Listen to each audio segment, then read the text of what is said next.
Renouvelle ton alliance avec le Christ et ne te livre pas à ta convoitise. Quel que soit ton péché, n'oublie pas, comme c'est cher d'être enfant de Dieu. Reprends un temps seul avec le Seigneur, ferme ta porte et prie-le en secret.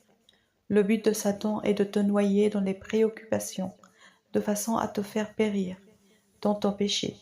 Pardonne à ton frère qui t'a offensé, pour que le Seigneur te pardonne. Au lieu de t'attacher à ce qui te revient, pense à Dieu qui t'a donné ce qui ne te revenait pas. Convertis-toi et reviens au Seigneur, et lui jugera celui qui t'ennuie.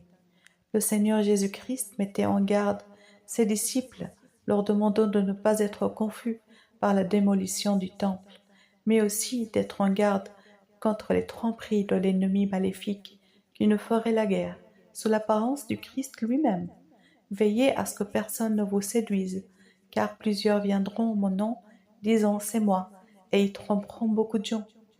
Joséphus, historien juif, dit que de nombreux faux prophètes sorciers en avaient attiré de son temps beaucoup dans le désert, trompant la multitude.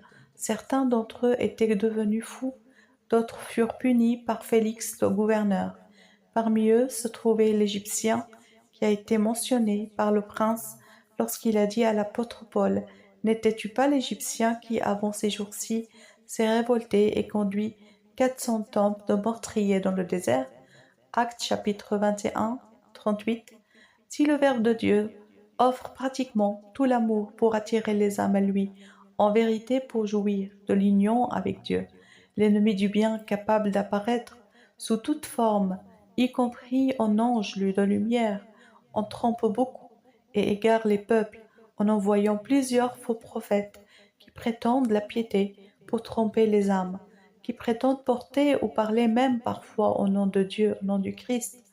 Le martyr Cyprien nous met en garde, non seulement contre l'ennemi du bien qui pourrait prendre pour couvert le nom du Christ pour tromper, mais aussi contre nous-mêmes, de peur que nous nous portions injustement le nom du Christ, sans sa puissance, en disant « De même que le diable trompe par le nom du Christ sans qu'il soit envoyé du Christ en vérité, de même, celui qui emporte le nom et ne demeure pas dans la vérité, ne se conduisant pas selon le droit de son évangile, n'est pas vraiment chrétien. » Béni soit votre journée.